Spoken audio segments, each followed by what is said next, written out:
क्या तुम लोगों को जनरेटर रेक्स याद है? और क्या तुम लोगों को इस शो की एंडिंग याद है? रेक्स और वो मंकी सिक्स को कैसे मिले थे और उनकी बैक स्टोरी क्या थी? अगर तुम्हें इन सब क्वेश्चंस के आंसर जानना है तो सोफा पर जाकर बैठ जाओ और कुछ खाने के लिए ले आओ, क्योंकि मैं इस शो की इंटायर स्टोरी को एक्सप्लेन करने वाला हूँ।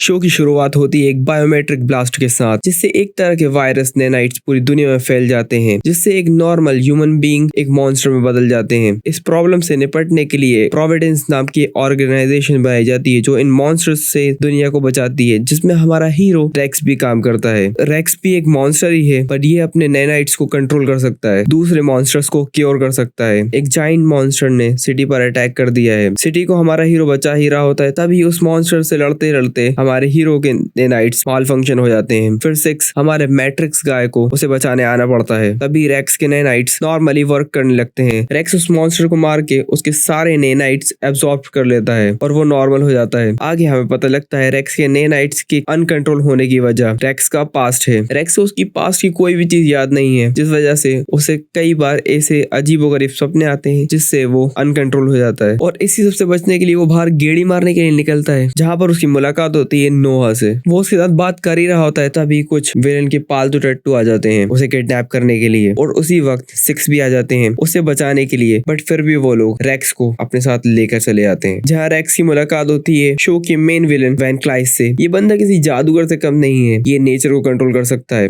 रेक्स के दोस्तों को उससे अलग करके वैन क्लाइस अपने साथ ले जाता है उसे, जहाँ उसे पकड़कर उसके नैनाइट्स एब्जॉर्ब करने लगता है, जो कि उसका शुरू से प्लान था, क्योंकि उसकी बॉडी कंप्लीटली ऑपोजिट है रेक्स की बॉडी से। जहाँ रेक्स के नैनाइट्स उसके पूरे कंट्रोल में हैं, वहीं वैन क्लाइस के नैनाइट्स आउट ऑफ कंट्रोल हैं, और उसे जिंदा रहने के लिए रेगुलरली दूसरे ईवोस के नैनाइट्स एब्जॉर्ब करना पड़ते हैं। रेक्स के सारे नैनाइट्स एब्जॉर्ब करने वाला होता है ये, तभी उसका दोस्त और वो मंकी उसे आ जाते हैं बचाने। वो लोग भाग ही रहे होते हैं, तभी रेक्स के नैनाइट्स वर्क करना बंद कर देते हैं। इतने में ही वैन क्लाइस के पालतू टट्टू आ जाते हैं उससे लड़ने, और कुछ ही देर में सिक्स भी पहुंच जाते हैं उन्हें बचाने के लिए। वैन क्लाइस एक बार फिर से लड़ने आ जाता है रेक्स से, बट उसे इस बार भी रेक्स चकमा देकर निकल जाता है। वो सब लोग एबिसिस से बाहर आ जाते हैं। आगे दिखाते हैं रेक्स का जो दोस्त है वो एक्चुअल में प्रोविडेंस के लिए काम करता है, और वो प्रोविडेंस के कहने पर ही उसका दोस्त बना है। आगे हमें दिखाते हैं सिक्स एक ईवो से लड़ रहे होते हैं, तभी रेक्स आ जाता है और कहता है इसको तो मैं देखूंगा, और वो ईवो रेक्स को ही देख लेता है। रेक्स उस ईवो से लड़कर उसे मारने वाला होता ही है, तभी एक बच्चा उसे आकर बताता है कि वो फादर है, मतलब उस बच्चे के नहीं, वो चर्च के प्रीस्ट हैं, और वो ईवो को मारने के बजाय उसे क्योर कर देता है। आगे हमें दिखाते हैं कोई तो पीटर नाम का डॉक्टर है जो नॉर्मल लोगों को ईवोस में बदल रहा है और उन्हें कंट्रोल कर रहा है। रेक्स उस डॉक्टर को क्योर करने जाता है, बट किसी वजह से वो उसे क्योर नहीं कर पाता और उसका हाथ इन्फेक्टेड हो जाता है, बट अपना हाथ तोड़कर उस इन्फेक्शन को हटा देता है। फाइट करते हुए रेक्स को पता लगता है कि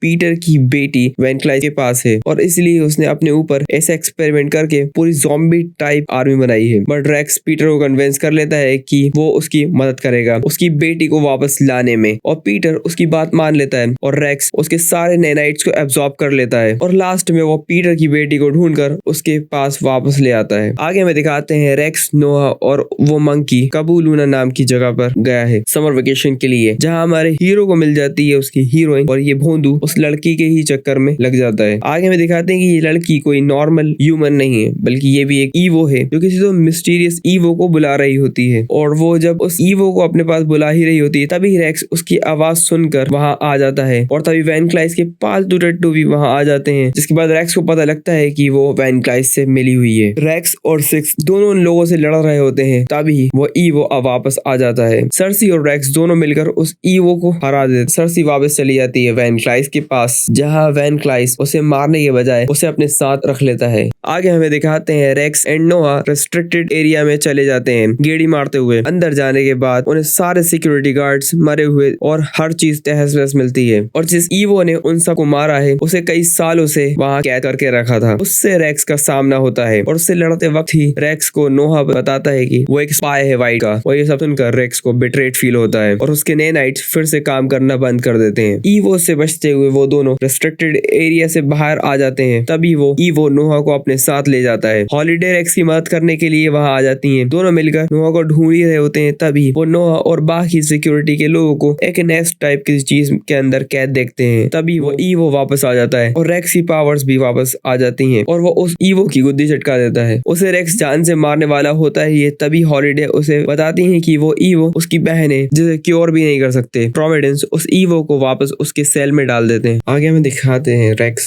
कुछ तो चूहे जैसे ईवो से लड़ रहा होता है, तभी कुछ लोग उसके नैनाइट्स पर पूरा कंट्रोल देखकर अमेज हो जाते हैं और उसे अपनी एक सीक्रेट सिटी में इनवाइट करते हैं जिसके बारे में प्रोविडेंस को भी नहीं पता। रेक्स उन सब लोगों की मदद करता है। सारे के सारे लोग उसके फैन हो जाते हैं सिवाय उनके लीडर के। उसी लीडर ने सबको मना करके रखा है कि कोई भी उस टावर पे ना जाए, बट रेक्स वो किसी की बात नहीं सुनता और वो उस टावर के अंदर चला जाता है। रेक्स उस टावर के अंदर जाके इन्वेस्टिगेशन कर ही रहा होता है, तभी उनका लीडर रेक्स पर अटैक कर देता है। रेक्स को उनके लीडर से लड़ते हुए पता लगता है कि वो असली ह्यूमन नहीं बल्कि वो एक मशीन है और वो उस मशीन को अपने नैनाइट्स की मदद से डिस्ट्रॉय कर देता है। रेक्स बाहर आके सबको बताता है कि उनका लीडर एक रोबोट है और वो पूरी दुनिया के नैनाइट्स को डिस्ट्रॉय करना चाहता है और हर लिविंग थिंग में नैनाइट्स हैं। रेक्स बोलता है या तो मेरी बात मानो और सबको यहीं रोक दो या मैं प्रोविडेंस को इस सब के बारे में बता दूंगा। सब उसकी बात मान लेते हैं और रेक्स की मदद करते हैं उस टावर को शट डाउन करने में। सब मिलकर इन दी एंड वो टावर को डिस्ट्रॉय कर देते हैं और उस एआई को शट डाउन कर देते हैं हमेशा के लिए। आगे हमें दिखाते हैं रेक्स एक ईवो बर्ड से लड़ रहा होता है, तभी डॉक्टर हॉलिडे उसे वार्न करती है कि अगर उसने एक बार और किसी ईवो के नैनाइट्स को एब्जॉर्ब किया तो उससे उसके नैनाइट्स ओवरलोड हो जाएंगे और वो खुद पर कंट्रोल खो देगा। रेक्स डॉक्टर हॉलिडे की बात नहीं मानता और वो उस ईवो बर्ड के सारे नैनाइट्स एब्जॉर्ब कर लेता है और वो खुद एक ईवो में ट्रांसफॉर्म होने लगता है। जिसके बाद रेक्स को प्रोविडेंस की स्पेशल फैकल्टी में ले जाया जाता है एक्स्ट्रा नैनाइट्स को उसकी बॉडी से बाहर निकालने के लिए। जब ये प्रोसीजर चल रहा होता है रेक्स को अपने पास्ट की चीजें याद आती हैं। कोई तो डॉक्टर्स उसके बारे में बात कर रहे होते हैं। जब रेक्स इस ड्रीम से जागता है तो उसे कोई भी नहीं दिखता और जब वो लैब से बाहर निकलता है तो उसे वैन क्लाइस के पालतू दिखते हैं। उनको रेक्स बर्फ में जमा देता है। रेक्स 6 हॉलिडे और मंकी को बाहर निकाल लेता है, जिसके बाद हमें पता लगता है कि इस फैकल्टी का मेन हेड वैन क्लाइस को रेक्स के एक्स्ट्रा नैनाइट स्पेसों में बेच रहा है। रेक्स से बचकर वो उस नैनाइट्स टैंक के रूम में चला जाता है और उन सारे एक्टिव नैनाइट्स को खुद पर यूज कर लेता है, जिससे वो एक जाइंट ईवो में बदल जाता है।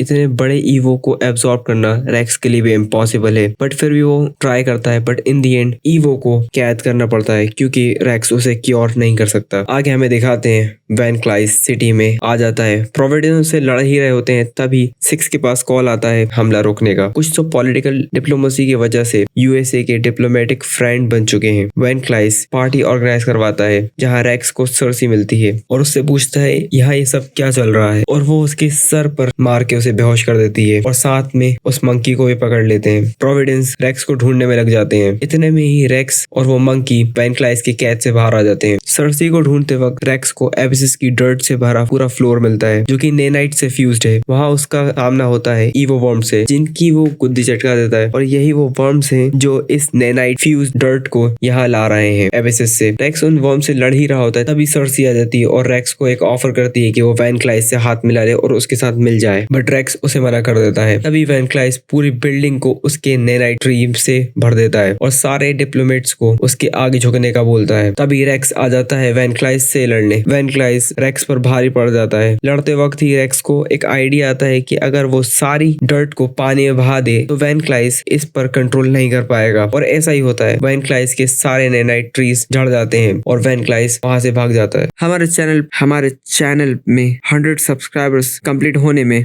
बस 5 ही सब्सक्राइबर्स कम हैं, तो सब्सक्राइब कर दो चैनल को और भी ऐसे ही मजेदार वीडियोस देखने के लिए। और अगर तुम्हें जानना है बेब्लेड मेटल फ्यूजन की फुल स्टोरी तो स्क्रीन पर दिए गए वीडियो पर क्लिक करो।